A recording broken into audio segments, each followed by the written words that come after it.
यमुना प्राधिकरण के CEO R K. Singh की दरियादिली की चर्चाएं चहुओर हो रही हैं। दरअसल एक बुजुर्ग किसान अपनी समस्या लेकर उनके पास पहुंच गया। उन्होंने किसान का दर्द सुना तो आक्रोशित हो गए। उन्होंने तत्काल संबंधित बाबू को बुला लिया और जमकर फटकार लगाई। यही नहीं, किसान को अपनी गाड़ी और एक स्टाफ के साथ एडीएम एलए कार्यालय तक भेजा। उन्होंने अपने समस्त स्टाफ को हिदायत दी कि अगर किसानों का काम समय से नहीं हुआ तो सख्त कार्रवाई की जाएगी।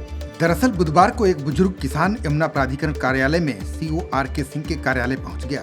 किसान ने जवाब बीती सुनाई तो वहां मौजूद सभी लोग भावुक हो गए। किसान ने कहा कि साहब, मैं प्राधिकरण के चक्कर लगाते लगाते थक चुका हूं। मेरी उम्र 80 वर्ष है।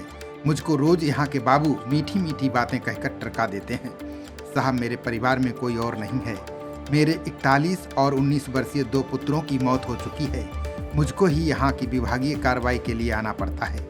साहब, यहाँ के बाबू एक भी नहीं सुनते हैं। बुजुर्ग की बातें सुनकर सीईओ साहब का पारा हाई हो गया। उन्होंने तुरंत विभागीय बाबू को अपने दफ्तर में बुला लिया। सीईओ ने सख्त लहजे में बाबू से पूछा कि किसान को मेरे ऑफिस तक आने की जरूरत किस लिए पड़ी? आपने समय से इनका कार्य क्यों नहीं किया? ये सब सुनकर बाबू के पास कोई जवाब नहीं था। इसके बाद सीईओ ने बाबू को हिदायत देते हुए कहा कि कोई भी किसान मेरे पास तक नहीं आना चाहिए। किसान की समस्या आपकी टेबल पर ही समाप्त हो जानी चाहिए। यदि मेरी टेबल तक कोई किसान समस्या लेकर आता है तो संबंधित के खिलाफ सख्त कार्रवाई की जाएगी। किसानों की समस्या समय से पहले निस्तारण होनी चाहिए। ये नियम पूरे प्राधिकरण के लिए मान्य होगा।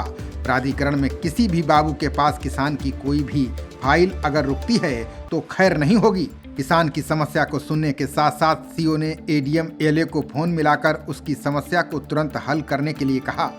उन्होंने बुजुर्ग किसान को अपनी ही गाड़ी में बैठाकर अपने एक स्टाफ को साथ भेजा। यही नहीं, उन्होंने कार्य पूर्ण होने तक अपने स्टाफ को किसान के साथ रहने की हिदायत दी। सीईओ ने कहा कि किसान का कार्य पूर्ण होने की सूचना दें। यमुना प्राधिकरण के सीईओ ने सख्त लहजे में कहा कि प्राधिकरण के अंदर कोई भी किसान किसी भी टेबल पर परेशान नहीं होना चाहिए। किसानों की समस्याओं का तुरंत निस्तारण करना प्राधिकरण की प्राथमिकता रहेगी। खबरों का सिलसिला जारी रहेगा। देखते रहिए जनप्रवाद। नमस्कार।